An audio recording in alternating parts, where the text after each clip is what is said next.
Now, finally from us tonight, we always like to bring you firsts on ITV News Anglia. So how about this?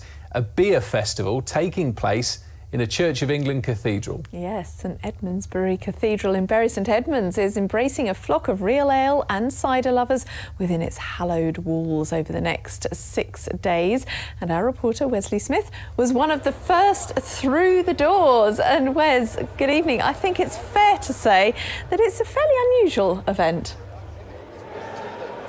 Really is, and the aroma here of ale is not what you'd normally expect in church either. But remember, this part of Suffolk has a proud brewing tradition that dates back hundreds of years, and St Edmundsbury's, well, that's always been at the heart of the community, so there is a certain logic in it all coming together. The pews have been cleared away to make space in this part of the cathedral and in the courtyard outside for more than 200 different beers and ciders, with each of the eastern counties well represented. Well, I'm joined by the Dean, Joe Hawes. You actually invited the group to come here, really, didn't you, to celebrate with this event? Well, there was a booking at a local venue which had to be cancelled, unfortunately, so we saw an opportunity and we jumped in, and after months of being dark and closed and locked down, it's just brilliant to have the space open again. Looking forward to thousands of visitors over the coming days to welcome people, raising money for good local causes and charities. We have the RAF Honington Military Wives singing at the moment. What's not to like? Yeah, we can just about hear them in the background, and yeah, wonderful they sound too. Any disquiet from people in the community about bringing alcohol into church?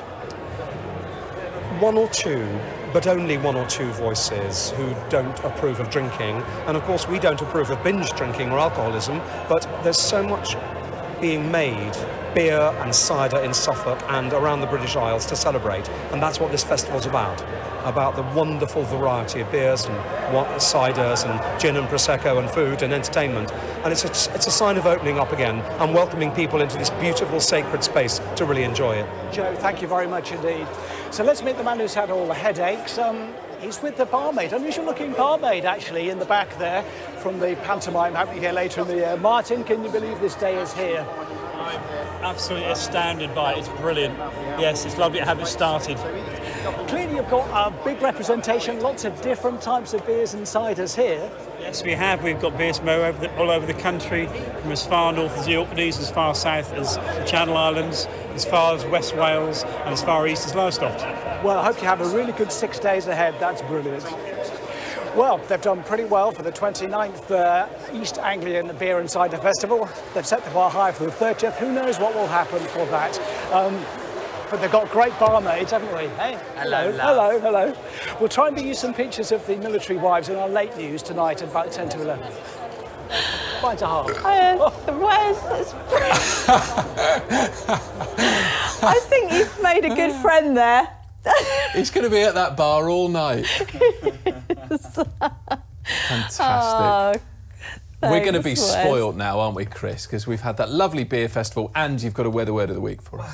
What a better way to start, or to go on with our Wednesday, hey? Yeah. A weather word of the week, yes, and it is